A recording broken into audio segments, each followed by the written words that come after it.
Hey, travel coaches, if you are having a hard time getting enough practice time during the week and gym rental fees are just too expensive to add one more day or another hour and a half, another 2 hours of practice, I got an idea for you that I've done in the past. I've actually done it quite a bit, and it'll save you some money by also giving you an extra day. But you got to compromise a little bit on what you're going to be able to teach, and it's simply just use an outdoor basketball court in your community. And I know it's not the most ideal thing, and I know it probably will make you adjust the way you do your practice a little bit.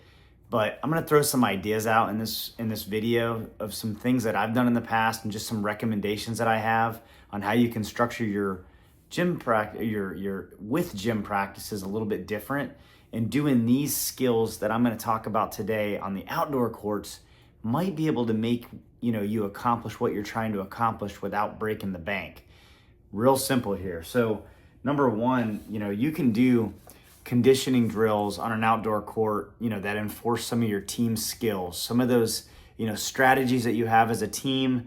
And, these things take time to teach, and they take time to, for them to rep them out. And although it's better sometimes to have defense on these, you can do these without having defense and minimize those, injuries to your players.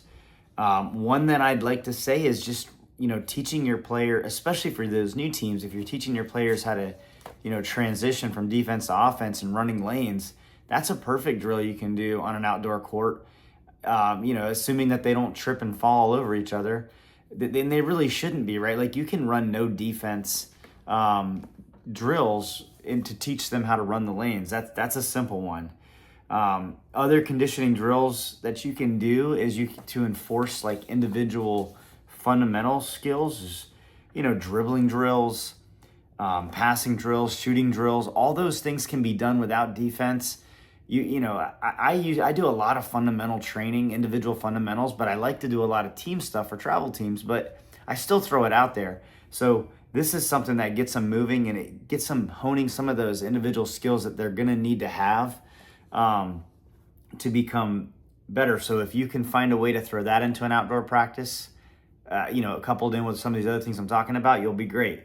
Now, listen, I just want to say, especially for my first year coaches, it can be, it's normal to get overwhelmed by, exactly what you need to teach for these travel teams, what your team strategy is, and, and how it should look. And I just want you to know, you don't need to teach every single zone defense. You don't need to teach every single press, every single offense. You don't need to do that. You don't need to have 25 plays in the book. Not your first year. You don't need that. If this is you and you're feeling overwhelmed, I want you to check out an ebook that I put together. There's a link to it in the description below. It's like 40 plus pages. I basically poured my heart out into this thing, and it's basically designed for that first year coach. It's like, what do I teach? What should these kids know how to do?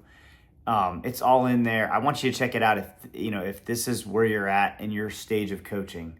It's basically just a list of things that your team needs to know for the first year. And I think if you get a chance to look at that and pick and choose what you think works, it'll make your coaching job much easier. So just moving along to some other things that you can do on an outdoor court. Shell movements is perfect, right? Like teaching man-to-man defense, and just what it looks like for like help defense, and you can go over all those things with your team without even having defense. These are things that usually we do slow. We start them off slow in repetition. We don't throw in a lot of defense. You can throw some defense in there or some offense into teaching the shell man-to-man, but you don't necessarily have to.